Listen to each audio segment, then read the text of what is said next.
In this video, you will explore a spreadsheet and learn basic spreadsheet concepts.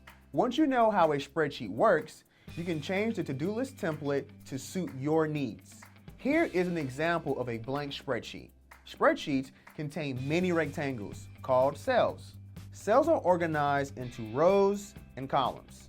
A column is a vertical set of cells and is labeled with a letter. A row is a horizontal set of cells, labeled with a number. Every cell has an address based on its column and row.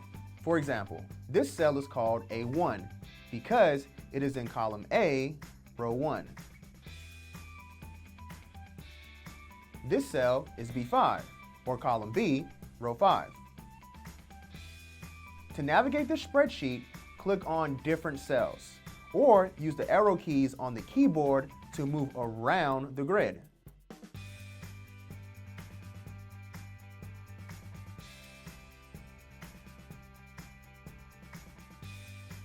You can add text, formatting, formulas, and functions to cells.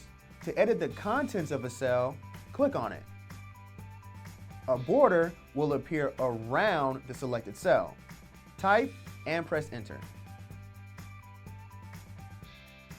Now that you know some basics, check out your event to-do list. The to-do list template includes some text and formatting. For example, the top 2 rows have been merged and say to do. The third row contains the headings for 3 columns: checkmark, date, and task.